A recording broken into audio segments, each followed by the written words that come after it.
मशहूर जिमनास्ट दीपा कर्माकर ने संन्यास ले लिया है खेल से। इसका अभी अभी ये खबर आई है। ओलंपिक फाइनल खेलने वाली भारत की वो पहली जिमनास्ट हैं। बेहद मुश्किल प्रोदनोवा वॉल्ट से चर्चा में आई दीपा कर्माकर, और अब खबर आई है कि दीपा कर्माकर ने खेल से, जिमनास्टिक से संन्यास ले लिया है। तो हमारे साथ इस वक्त जुड़ गई हैं खुद दीपा कर्माकर, और मेरे साथ जुड़ रहे हैं मेरे वरिष्ठ सहयोगी विमल मोहन।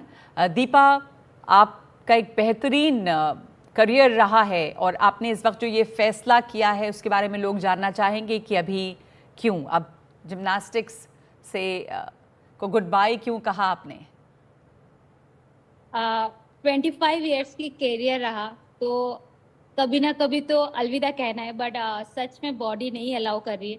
और लास्ट मई महीने में जो एशियन चैंपियनशिप का गोल्ड मेडल रहा, एंड उसके बाद रिस्ट फ्रैक्चर एवरीथिंग बहुत कुछ था, बट उसके बाद मुझे लगा नहीं, this is the good time to decision to retirement. और आगे आने वाले हर एक इंडियन जिमनास्ट जो भी आगे आना चाहते हैं, मेरी तरफ से जितना भी हेल्प होगा मैं करना चाहती हूँ उनको आगे एज ए कोचिंग लाइन। और सबसे ज़्यादा मैं थैंकफुल हूँ जिन्होंने 25 साल मेरे साथ, मेरी कोचेस, मेरे पेरेंट्स और मेरी every government of Tripura, SAI, मेरी federation, gymnastics of federation, ghost force मेरा, बिकॉज इनके बिना शायद मैं आगे नहीं बढ़ पाती। लोग मुझे नहीं जानते, जिमनास्टिक्स को नहीं जानते, और सच में आज मुझे अच्छा फील होता है जब मैं देखती हूँ अपने अचीवमेंट को, मैं कहाँ से कहाँ पहुँची। इसलिए मैं अपने सारे फ्रेंड्स को बहुत बहुत ज़्यादा थैंक यू कि मुझे हमेशा सपोर्ट करने के लिए। तो भारत में इस समय जिमनास्टिक्स के भविष्य को लेकर आप क्या कहेंगी? आपको लग रहा है आपके बाद बहुत सारे बच्चियां, लड़के, लड़कियां जिमनास्टिक की तरफ आकर्षित हुए हैं, आप कह रही हैं कि आप आगे कोचिंग करना चाहेंगी उनकी? देखिए बिल्कुल, उसके बाद बहुत सारे, जैसे गर्ल्स की थी जिमनास्टिक, उसका जो एक डोर था वो क्लोज था, वो ओपन हो गया। मेरे बाद बहुत सारे लड़कियां मेडल जीत रही है और आने वाले जूनियर्स भी है। मैं चाहती हूँ उनकी बहुत अच्छा ब्राइट फ्यूचर है, जो मेरा अधूरा 4th प्लेस रहा वो कंप्लीट हो मेडल से इंडियन जिमनास्टिक्स में। आप का 25 साल का करियर रहा, आप इस वक्त याद करना चाहेंगी आपके कुछ बेस्ट परफॉर्मेंसेस कौन से रहे, और ये जो अपने अभी ओलंपिक में आपने खेला? Always Olympic is a final, because उस टाइम की मेरा, उस दिन की सब मेरी लाइफ की करियर की सबसे बेस्ट स्कोर रहा 15 प्लस। तो सच में मुझे बहुत अच्छा लगता है वो, मतलब वो स्कोर देख के।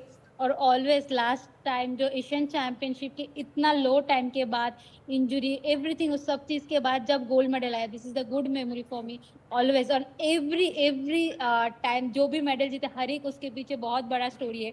तो हर एक मोमेंट मेरे लिए special, but special always Olympics और एशियन चैंपियनशिप। जी जी, विमल हमारे साथ हैं। विमल, आपने बहुत ये कवर किया है, इनके खेल को देखा है बहुत करीबी से, दीपा कर्माकर के। मुझे याद है कि दीपा कर्माकर पहले भी एक दफ़ा एनडीटीवी में आई थी और आप भी वहाँ पे मौजूद थे। आपने जो इनके खेल को देखा है, कुछ ख़ास बातें जो आप आज शेयर करना चाहेंगे?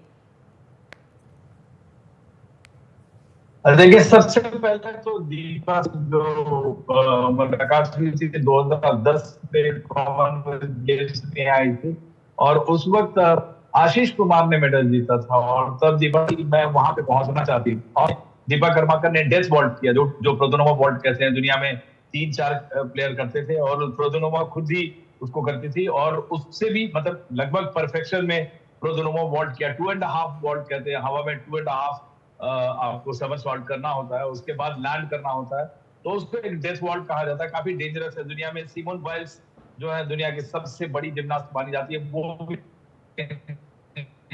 जब रियो ओलंपिक्स में सिमोन बाइल्स जी दुनिया भर के जो एथलीट थे हैरान रहे, यहाँ तक अमिताभ बच्चन से दीपक आकर मिली, और बड़ा उनको बड़ा अफसोस था। जो आवाज़ आपकी कट रही है विमल, आपकी आपकी कनेक्टिविटी ठीक नहीं। पर एक आखिरी सवाल मैं आपसे दीपा पूछना चाहूँगी। आप बहुत लोगों को आप इंस्पायर करेंगी, बहुत सारे लड़कियों के लिए आपने दरवाजे खोले हैं, पर आपको किसने इंस्पायर किया था? कौन था आपका आइडल जिसे देख के आपने जिमनास्टिक शुरू किया?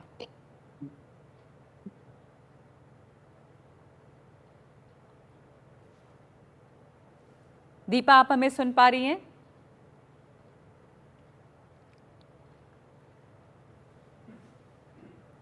ओके विमल।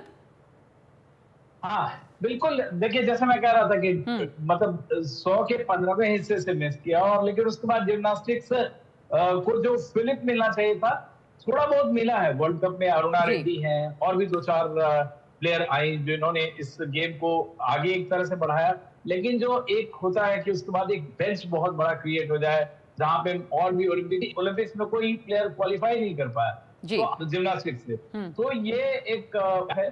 और कई से खिलाड़ियों जैसे इसमें बिल्कुल। एक लंबा गैप लग रहा है, उतना नहीं है, लेकिन कुछ प्लेयर्स हैं जो कि क्वालिफाई करते हैं, लेकिन जिम्नास्टिक का सिस्टम अभी काफी अच्छे है। जी। और मुझे लगता है दीपाकर मार्ग पे हमने त्रिपुरा जाकर हमने किताब भी लिखी थी कोलिकर, और तब भी हमने महसूस किया था कि जो अभी भी जो हमारा जिम्नास्टिक्स है वो नॉर्थ ईस्ट में, जी बंगाल जी। में थोड़ा तो बहुत अभी भी जो में जिम्नास्टिक्स है वो नॉर्थ ईस्ट में और और उस तरफ ही। आप माफ़ कीजिएगा विमल, आपकी आवाज़ बार बार कट रही है, कनेक्टिविटी ठीक नहीं। पर दीपा कर्माकर ने हमसे बात की और बताया कि अब उन्हें लग रहा है कि वो उतनी फिट नहीं रह गई हैं कि वो अब और आगे जिम्नास्टिक्स को लेकर बढ़ें, लेकिन हाँ वो कोचिंग करना चाहेंगी, भारत में जिम्नास्टिक्स को आगे बढ़ाना चाहेंगी। बहुत शुक्रिया आपका दीपा और विमल हमारे साथ जुड़ने के लिए।